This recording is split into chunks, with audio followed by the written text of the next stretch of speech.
안녕하세요 여러분. 이식회 교육 불가리아 강사 좋은나래입니다. 학사, 석사, 박사를 모두 불가리아와 불가리아 언어를 공부한 저와 함께 오늘부터 이문화 특강 불가리아 편을 시작해 보실 텐데요. 이문화 특강 불가리아 편은 총 10개의 강의로 구성되어 있습니다.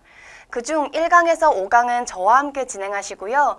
6강에서 10강은 빅토리아라는 이름의 원어민 선생님과 함께 진행하게 되실 거예요. 1강에서 5강은 제가 직접 느끼고 경험한 내용을 바탕으로 여러분들께서 불가리아에서 생활하시면서 유용하게 사용하실 만한 꿀팁과 노하우를 전달드리고요. 6강에서 10강은 이제 불가리아 사람인 빅토리아 선생님께서 다양한 주제에 대하여 재미있는 이야기를 들려드릴 예정입니다. 그럼 저와 함께 1강 바로 시작해 보실까요? 여러분, 저는 이 불가리아라는 나라를 어떻게 정의할 수 있을지 많은 고민을 했습니다. 그러다가 불가리아라는 이름을 들었을 때 떠오르는 두 가지의 키워드, 장미와 요거트를 이용하여 한번 정의를 해보았는데요. 장미와 요거트의 나라 불가리아입니다. 여러분, 불가리아의 장미, 더욱 정확하게 말을 하면 장미 오일인데요. 이 불가리아의 장미 오일은 코스메틱 업계에서 최상급으로 여겨지는 아주 고품질의 오일입니다. 단 1g의 오일을 얻기 위해서 3,000송이 가까이 되는 장미가 사용이 된다고 하니 그 품질적인 측면뿐만 아니라 가격적인 측면에서도 얼마나 높은 수준으로 책정이 되어 있는지 어느 정도 예상이 되시죠? 뿐만 아니라 이 불가리아 요거트는 굉장히 유명한데요. 한국에도 굉장히 다양한 종류의 요거트가 시중에서 판매가 되고 있습니다. 그 요거트들 안에는 유익한 균, 프로바이오틱스가 존재하는데요. 그 프로바이오틱스 중에서 가장 오래된 균의 이름이 바로 락토바실러스 불가리쿠스입니다. 방금 들으셨는지 모르겠지만 이 유산균 이름 안에 불가리아라는 이름이 들어갑니다. 그 이유는 바로 이 균이 실제로 불가리아 지역에서 처음으로 발견이 되었기 때문에 그렇게 이름 지어졌다고 하네요. 이 정도 설명만 들으셔도 불가리아와 요거트 간의 긴밀한 관계가 어느 정도는 파악이 되시죠?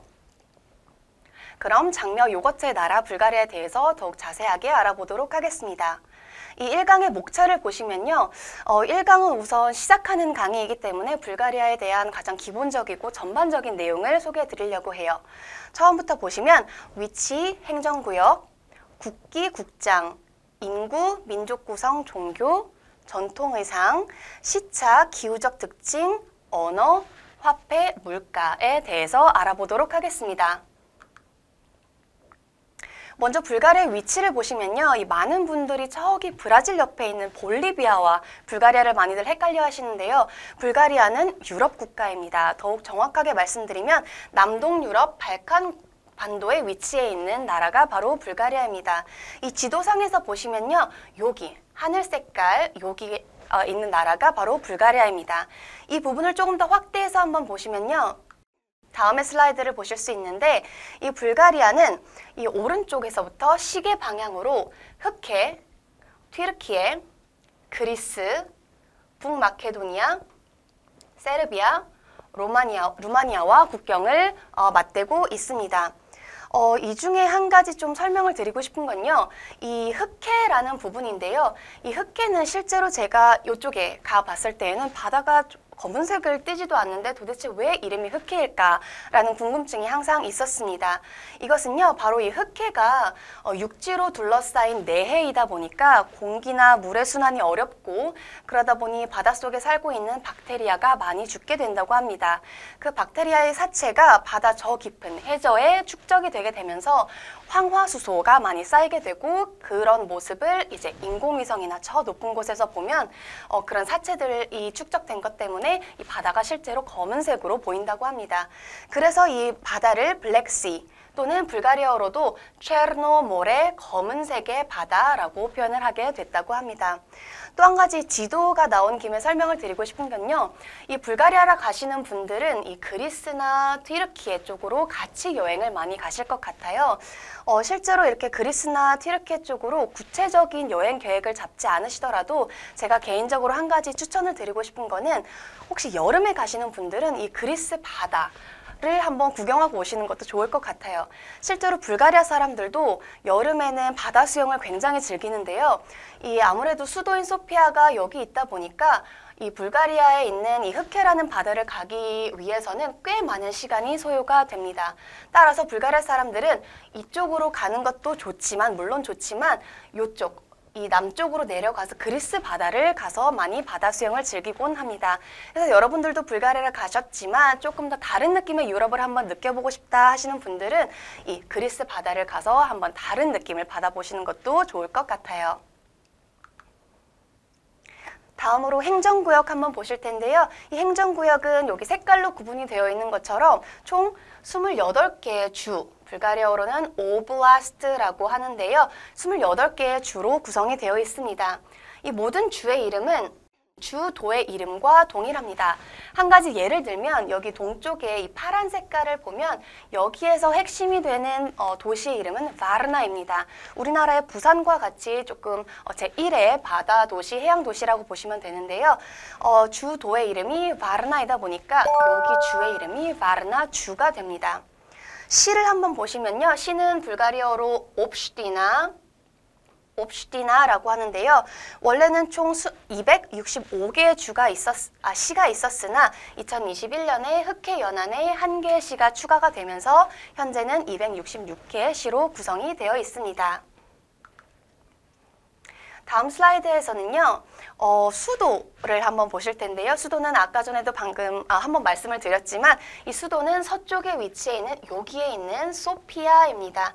이 소피아에는 인구의 5분의 1이 거주하고 있는데요. 굉장히 인구 밀집도가 높다고 볼 수 있습니다. 정확한 수치를 한번 설명드리면요. 소피아에는 이 정도의 인구가 거주를 하고 있습니다. 다음으로 국기 보실 텐데요. 국기는 저는 항상 흰 촛발 이런 식으로 외우는데 실제로 흰색과 초록색, 빨간색의 조합으로 구성이 되어 있습니다. 흰색은 자유, 초록색은 자연, 빨간색은 피와 용기를 의미합니다. 국기에 대해 조금 더 설명을 드리자면요. 불가리아는 오스만 제국으로부터 한 500여 년간 지배를 받았습니다. 이 지배에서 독립을 하면서 1879년에 제정된 국기가 바로 방금 전에 보셨던 흰 촛발의 조합인 국기입니다.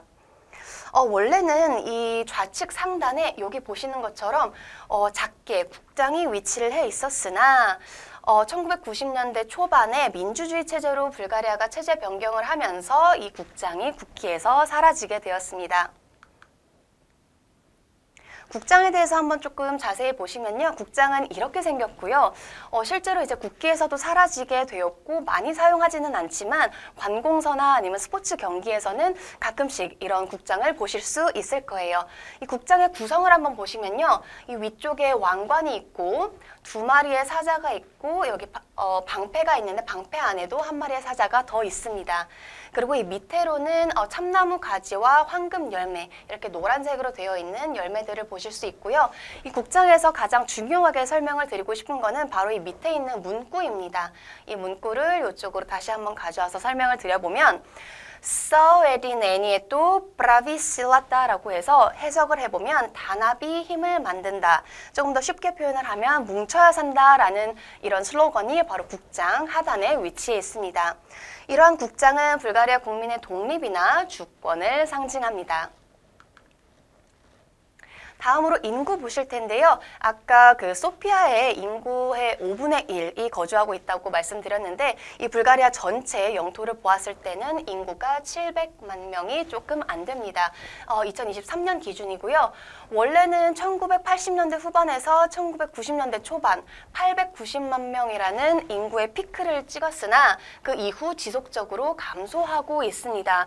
그 대표적인 이유 중 하나를 제가 밑에다가 적어 놓았습니다. 불가리아는 2007년 유럽연합에 가입을 하고요. 2014년부터 유럽연합 국가 내에서 이동이 자유로워지게 되면서 불가리아인들이 서유럽이나 다른 국가로 이렇게 이동하는 케이스가 많아지면서 불가리아 내에서는 이런 인구 감소의 문제가 조금 심각한 문제로 대두되고 있습니다. 밑에 민족 구성을 한번 보시면요. 불가리아인, 튀르키예인, 러시아인. 실제 불가리아 가서 보시면 한 절반 정도는 약간 까무잡잡한 피부에 검은 머리에 검은 눈동자를 가진 분들이 계시고요. 또 절반 정도는 살짝 노란 머리에 또는 반삭발이나 삭발 스타일의 하얀 피부에 파란 눈을 가지신 분들이 계세요. 그래서 튀르키예인과 러시아인들이 약간 혼혈이 되어 있는 케이스가 굉장히 많고요. 뿐만 아니라 이 로민 또는 집시라고 표현할 수 있을 것 같은데요. 이 로민 집시는 조금 더 까무잡잡한 피부에 왜소한 체격에 무리지어 다닌다는 그런 특징이 있습니다.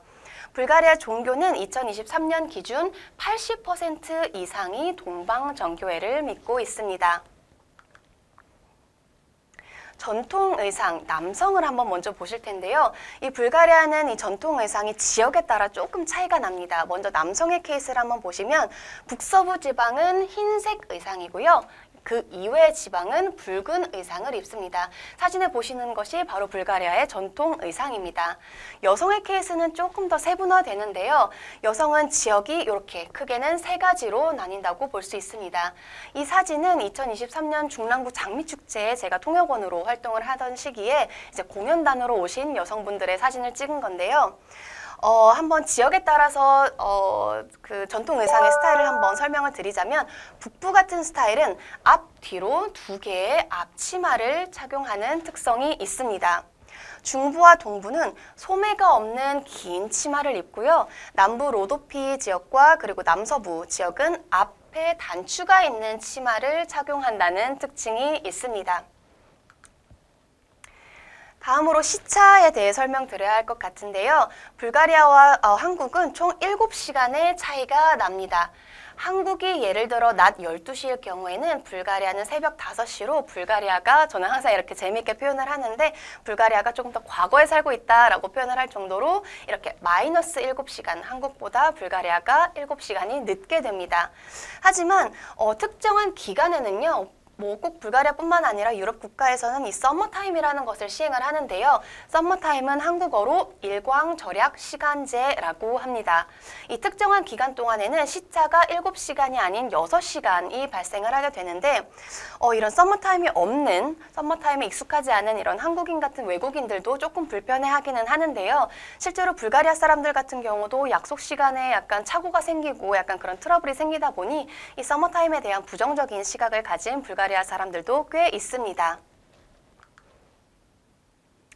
기후에 대해서 한번 설명을 드려보자면 우리나라처럼 불가리아는 뚜렷한 사계절을 가지고 있습니다. 비가 오거나 눈이 온다라는 어떤 독특한 그런 특색 있는 날씨가 아닌 이상 보통 불가리아의 날씨는 어느 날에나 이렇게 하늘이 맑고 청명합니다. 제가 직접 찍은 사진인데요. 정말 아름다운, 어느 계절에 가도 아름다운 나라가 불가리아인 것 같습니다. 하지만 한 가지 조금 차이점을 설명드리자면 한국과 달리 여름이 매우 건조합니다. 저는 살면서 아마 처음으로 느껴본 것 같은데요. 여름에 가면 피부가 쩍쩍 갈라지고 약간 따갑다는 느낌이 들 정도로 여름이 매우 건조하기 때문에 여름에 불가리아 가시는 분들께서는 선크림 꼭 챙겨 가셔야 합니다.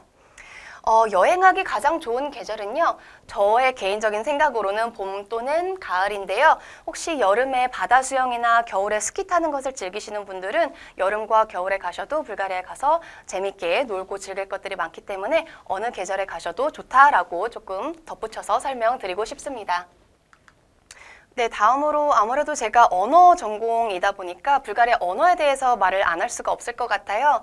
불가리아 언어에 대해 한번 살펴볼 텐데요. 많은 분들이 저에게 이렇게 물어보세요. 불가리아도 불가리아 언어가 따로 있나요? 라고 물어보시는데 네, 맞습니다. 불가리아는 불가리아어가 따로 있습니다. 한글처럼 독자적인 언어인 불가리아어를 사용하는 나라가 불가리아입니다.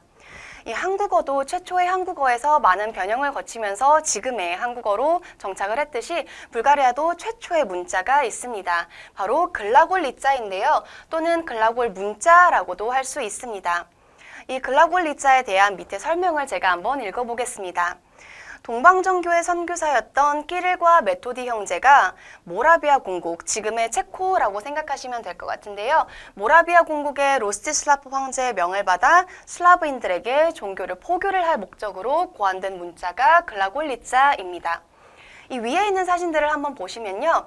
여기는 불가리아 소피아에 있는 국립도서관입니다. 이 국립도서관 앞에 이렇게 동상이 있는데 이 부분을 확대해 보면 이렇게 생겼습니다. 이분들이 바로 키릴과 메토디 형제이고요. 한국의 한글날과 같이 불가리아도 문자 창제의 날을 기념을 하는데 이 불가리아 국립도서관 앞 이 광장에서 성대하게 행사가 치러집니다.